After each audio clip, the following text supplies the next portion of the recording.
Ош шаарынын тургуну Калбөбө Жамилованын жумушу таң эрте көчө тазалоо менен башталат. Турмушта көп кыйынчылык көрсө дагы баарына чыдап, адал эмгек менен жашоо улантып келет.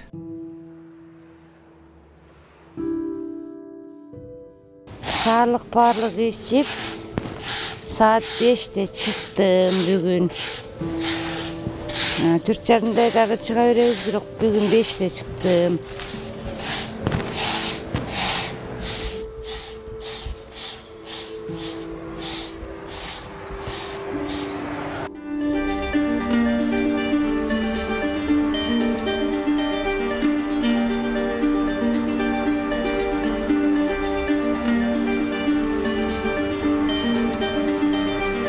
Калбөбө айымдын өмүргө болгон үмүтүн анын астырап алган балдары жандырган. Биз айма эрте менен саат 7:30 чыгабыз. Удар поворота, мяч пара, андан кийин ойноп бүткөндөн кийин үйгө кирип, чай ичип, үй-бүйлөрдү жыйнап отурабыз. Сабакка барабыз.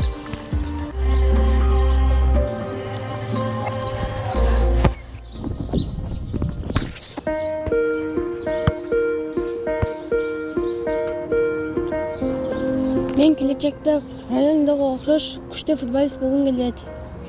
Мен эң мыкты вратарь болгум келет.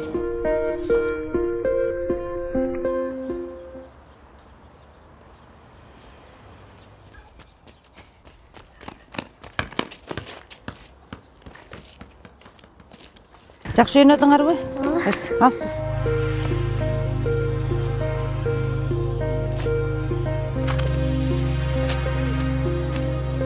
Ал 13 жылдан бери ушул стадиондо 3 баласы менен баш калкалап келет.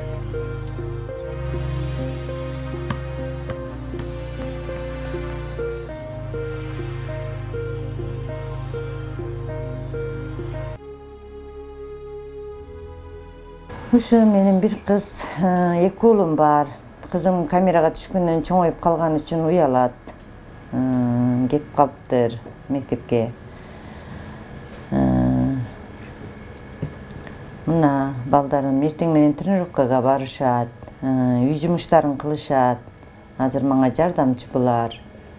Андан кийин сабактарына барышат. Эми сабак карасыңар, энеси менен кафеде бирге иштеп калганмын.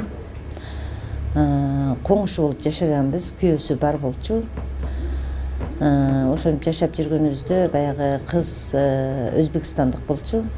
Мен Өзбекстанга өтүп үйүмө барып кабар алып келейин, кызымды бир күнгө карап турум деп кеткен бойдон кайрылып келген жок.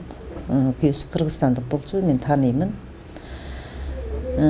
Ушу менен 6 жылдан кийин келген. 6 жылдан кийин келгенден кийин уже кыз көзүмө көрүнүп, жакшына болуп, 6 жыл өзүм чоңойтуп бакканым үчүн, өз баламдай болуп калган үчүн бергим келген жок.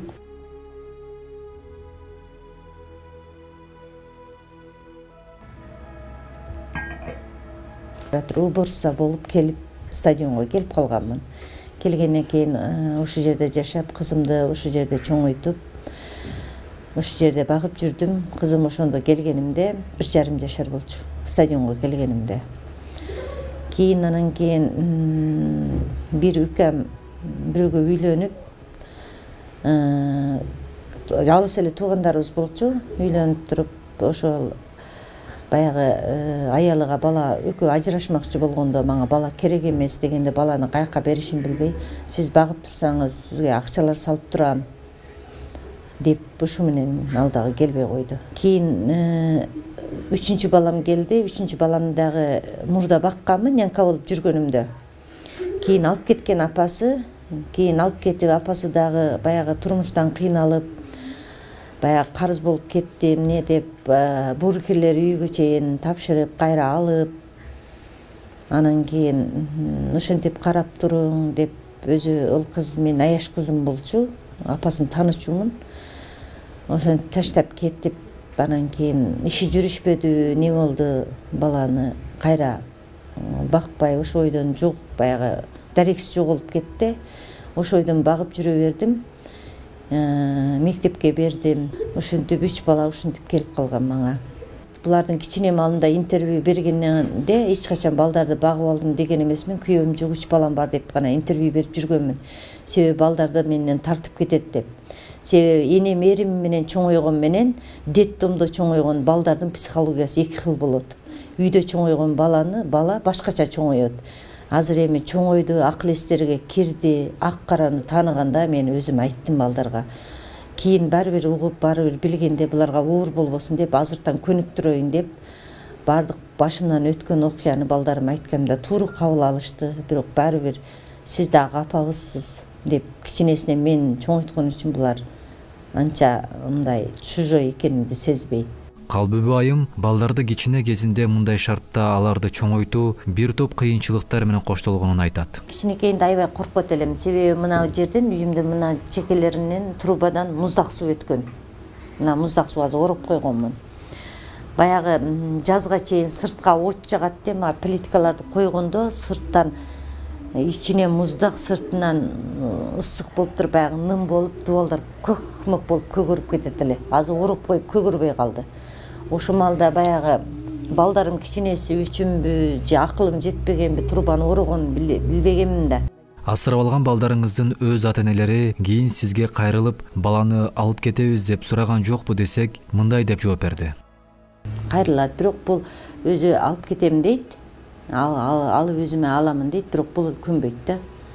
Барбайт. Себеби бул барбайт, баары апаң деп. Мен балдарымдын бардыгы эле апаңарда эгер жолугуп калсаңар, сөзсүз апаңар силерди кантсе дагы апаңар жарык дүйнөгө алып келген апаңар деп мен эч качан апаларга каршы койбоймун. Апа, мен карашымды мана берди. Билбейм да, мана костюм. Кел.